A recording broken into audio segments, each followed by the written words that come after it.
Dickens. David Copperfield by Charles Dickens. Chapter 31. A Greater Loss. It was not difficult for me, on Peggotty's solicitation, to resolve to stay where I was, until after the remains of the poor carrier should have made their last journey to Blunderstone. She had long ago bought, out of her own savings, a little piece of ground in her old churchyard near the grave of her sweet little girl, as she always called my mother, and there they were laid to rest.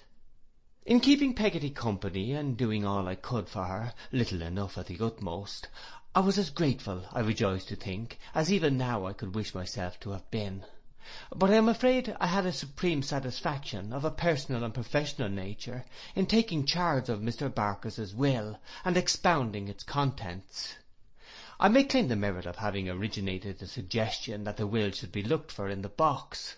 After some search, it was found in the box, at the bottom of a horse's nose-bag, wherein, besides hay, there was discovered an old gold watch, with chain and seals, which Mr. Barkis had worn on his wedding day, which had never been seen before or since, a silver tobacco stopper in the form of a leg, an imitation lemon full of minute cups and saucers, which I have some idea Mr. Barkis must have purchased to present to me when I was a child, and afterwards found himself unable to part with. 87 guineas and a half, in guineas and half-guineas, £210 in perfectly clean bank-notes, certain receipts for Bank of England stock, an old horseshoe, a bad shilling, a piece of camphor, and an oyster shell. From the circumstance of the latter article having been much polished, and displaying prismatic colours on the inside, I conclude that Mr. Barkis had some general ideas about pearls, which never resolved themselves into anything definite. For years and years Mr. Barkis had carried this box on all his journeys every day. That it might the better escape notice, he had invented a fiction that it belonged to Mr. Blackboy, and was to be left with Barkis till called for, a fable which he had elaborately written on the lid in characters now scarcely legible. He had hoarded all these years, I found, to good purpose. His property in money amounted to nearly £3,000. Of this he bequeaths the interest of £1,000 to Mr. Peggotty for his life, and on his decease the principal to be equally divided between Peggotty, little Emily, and me, or the survivor or survivors of us, share and share alike. All the rest he died possessed of he bequeathed to Peggotty, whom he left residuary legatee and sole executrix of that his last will and testament. I felt myself quite a proctor when I read this document aloud with all possible ceremony, and set forth its provisions any number of times to those whom they concerned. I began to think that there was more in the Commons than I had supposed.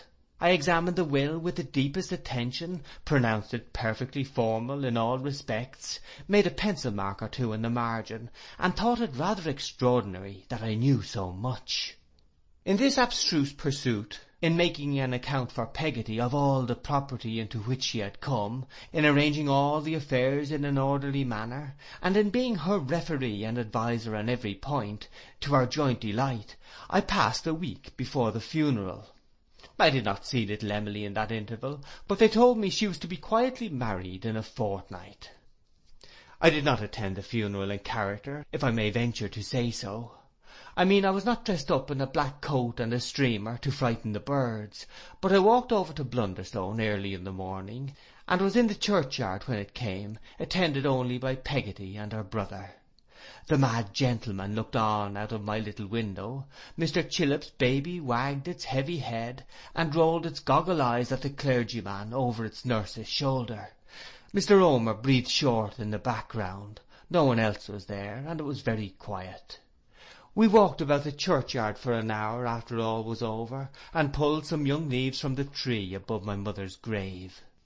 A dread falls on me here. A cloud is lowering on the distant town, towards which I retraced my solitary steps. I fear to approach it. I cannot bear to think of what did come upon that memorable night, of what must come again if I go on. It is no worse because I write of it.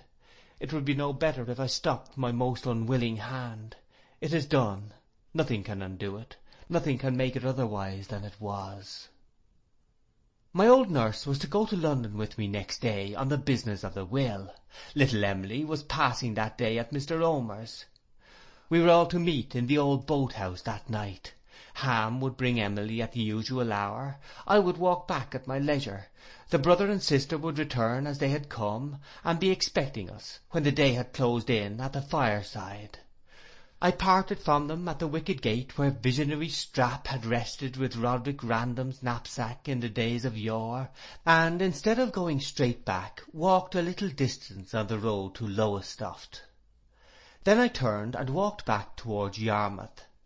I stayed to dine at a decent alehouse, some mile or two from the ferry I had mentioned before, and thus the day wore away, and it was evening when I reached it.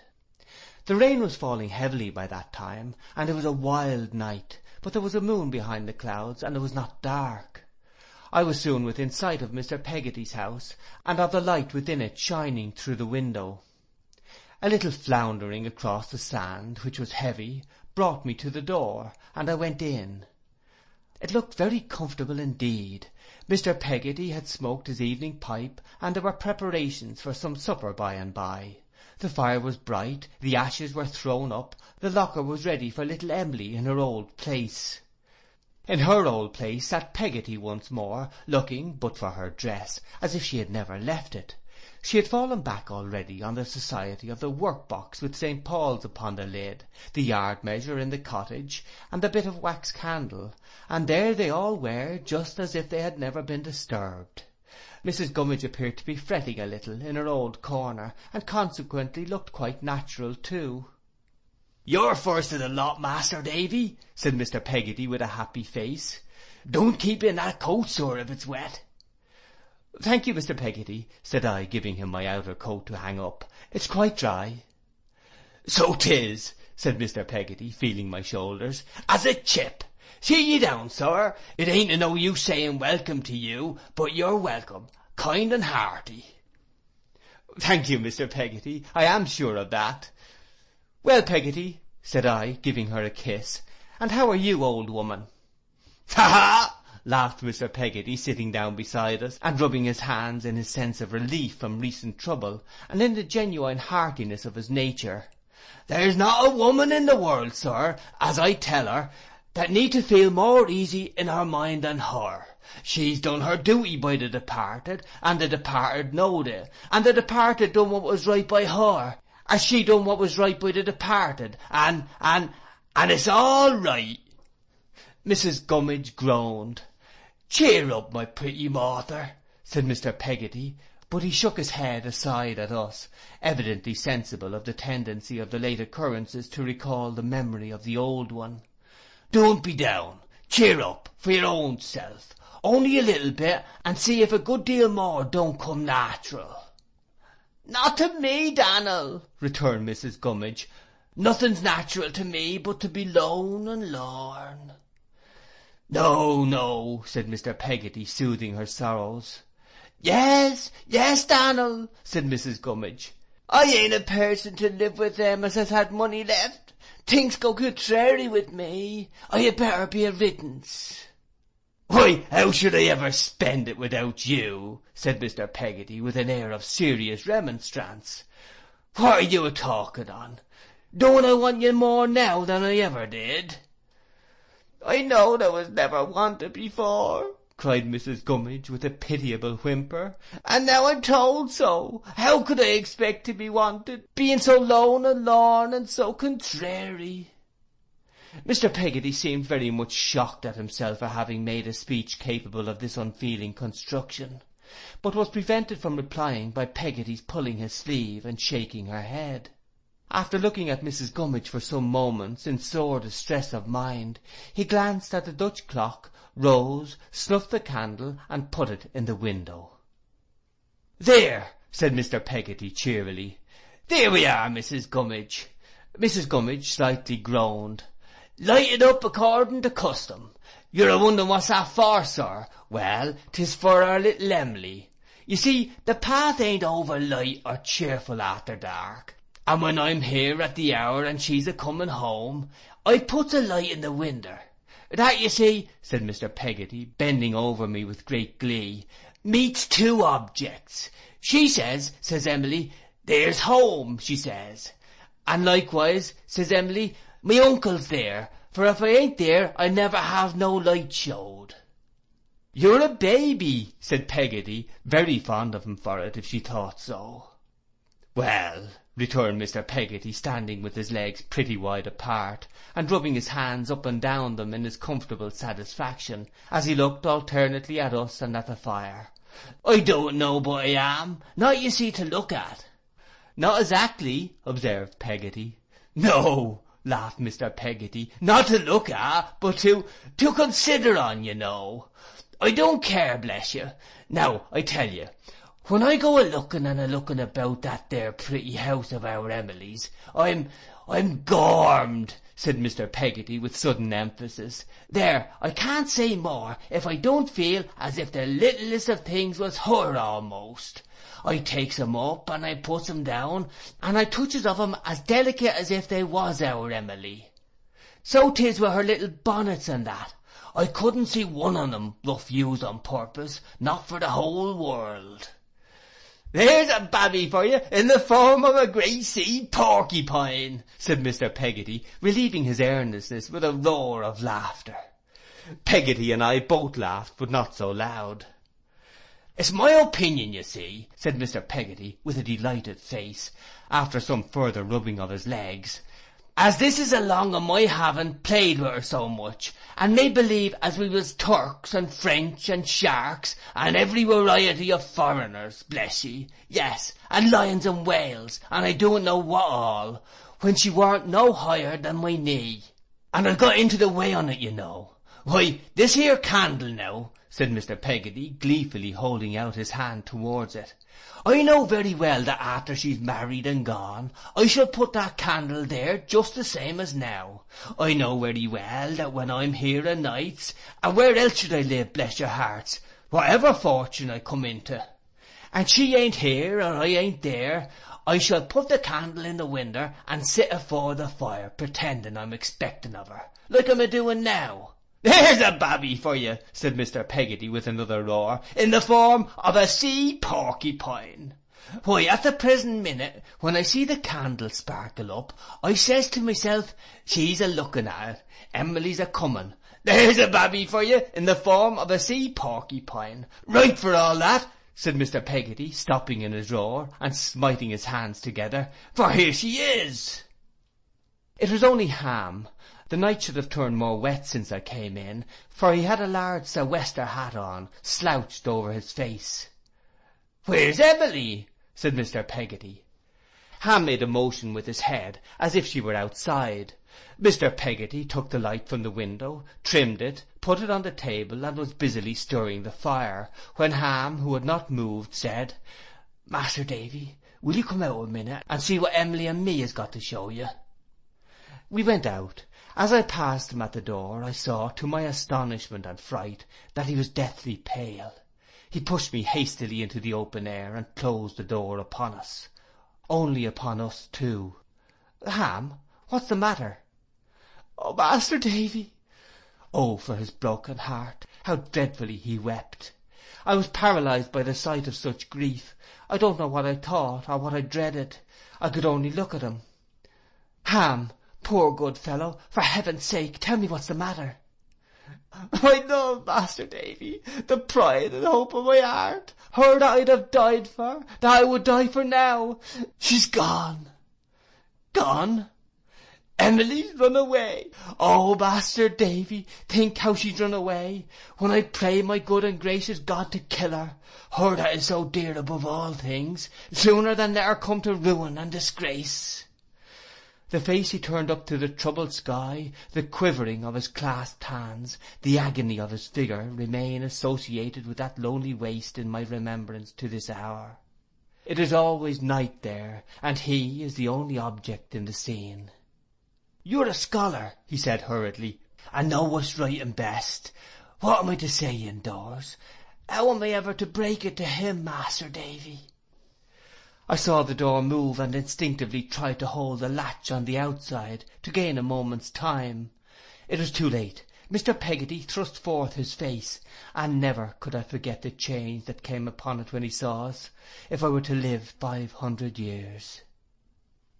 I remember a great wail and cry, and the women hanging about him, and we all standing in the room, I with a paper in my hand, which Ham had given me, Mr. Peggotty with his vest torn open, his hair wild, his face and lips quite white, and blood trickling down his bosom. It had sprung from his mouth, I think, looking fixedly at me.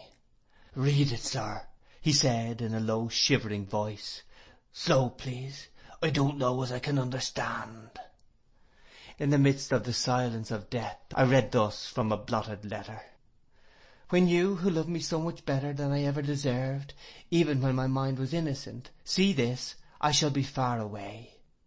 "I shall be far away," he repeated slowly. "Stop, Emily, far away. Well. When I leave my dear home, oh, my dear home in the morning." The letter bore date on the previous night. "It will be never to come back, unless he brings me back a lady. This will be found at night, many hours after, instead of me. Oh, if you only knew how my heart is torn! If even you, that I have wronged so much, that never can forgive me, could only know what I suffer! I am too wicked to write about myself. Oh, take comfort in thinking that I am so bad. Oh, for mercy's sake, tell uncle that I never loved him half so dear as now. Oh, don't remember how affectionate and kind you have all been to me. Don't remember we were ever to be married, but try to think as if I died when I was little, and was buried somewhere. Pray heaven that I am going away from, have compassion upon my uncle. Tell him that I never loved him half so dear. Be his comfort. Love some good girl that will be what I was once to uncle, and be true to you, and worthy of you, and know no shame but me. God bless all. I'll pray for all often on my knees. If he don't bring me back a lady, and I don't pray for myself, I'll pray for all. My parting love to uncle, my last tears, my last thanks for uncle." That was all. He stood long after I had ceased to read, still looking at me. At length I ventured to take his hand, and to entreat him, as well as I could, to endeavour to get some command of himself. He replied, "I thank ye, sir, I thank ye," without moving. Ham spoke to him. Mr. Peggotty was so far sensible of his affliction that he wrung his hand, but otherwise he remained in the same state, and no one dared to disturb him. Slowly at last he moved his eyes from my face, as if he were waking from a vision, and cast them around the room. Then he said in a low voice, "Who's the man? I want to know his name." Ham glanced at me, and suddenly I felt a shock that struck me back. "There's a man suspected," said Mr. Peggotty. "Who is it?" "Master Davy," implored Ham, "go out a bit, and let me tell him what I must. You doin' ought to hear it, sir." I felt the shock again. I sank down in a chair and tried to utter some reply, but my tongue was fettered and my sight was weak. "I want to know his name," I heard said once more. "For some time past," Ham faltered, "there's been a servant about here, at odd times. There's been a gentleman too. Both of them belong to one another." Mr. Peggotty stood fixed as before, but now looking at him. "The servant," pursued Ham, "was seen along with our poor girl last night. He's been in hiding about here this week or over. He was thought to have gone, but he was hiding. Don't stay, Master Davy, don't." I felt Peggotty's arm around my neck, but I could not have moved if the house had been about to fall upon me. "A strange shay and horses was outside town this morning, on the Norwich road, almost afore day broke," Ham went on. "The servant went to it, and came from it, and went to it again. When he went to it again, Emily was nigh him. T'other was inside. He's the man." "For the Lord's love," said Mr. Peggotty, falling back, and putting out his hand as if to keep off what he dreaded, "do and tell me his name's Steerforth." "Mas'r Davy," exclaimed Ham in a broken voice, "it ain't no fault of yourn, and I am far from laying of it to you. But his name is Steerforth, and he's a damned villain." Mr. Peggotty uttered no cry, and shed no tear, and moved no more, until he seemed to wake again all at once, and pull down his rough coat from its peg in a corner. "Bear a hand with this. I'm struck of a heap and I can't do it," he said impatiently. "Bear a hand and help me. Well." When somebody had done so, "Now, give me that there hat." Ham asked him whither he was going. "I'm a-going to seek my niece. I'm a-going to seek my Emily. I'm a-going first to stave that there boat and sink it where I would ha' drownded him. As I'm a living soul, if I had had one thought of what was in him, as he sat afore me," he said wildly, holding out his clenched right hand. "As he sat afore me, face to face, strike me down dead, but I'd have drownded him, and thought it right. I'm a-going to seek my niece." "Where?" cried Ham, interposing himself before the door. "Anywhere. I'm a-going to seek my niece through the world. I'm a-going to find my poor niece in her shame, and bring her back. No one stop me. I tell you, I'm a-going to seek my niece." "No, no," cried Mrs. Gummidge, coming between them in a fit of crying. "No, no, Dannel, not as you are now. Seek her in a little while, my lone lorn, Dannel, and that'll be but right, but not as you are now. Sit ye down and give me your forgiveness for having ever been a worrit to you. Dannel, what have my contraries ever been to this? And let us speak a word about them times when she was first an orphan, and when Ham was too, and when I was a poor widow woman and you took me in. It'll soften your poor heart, Dannel," laying her head upon his shoulder, "and you'll bear your sorrow better, for you know the promise, Dannel. As you have done it unto one of the least of these, you have done it unto me. And that can never fail under this roof that's been our shelter for so many, many year."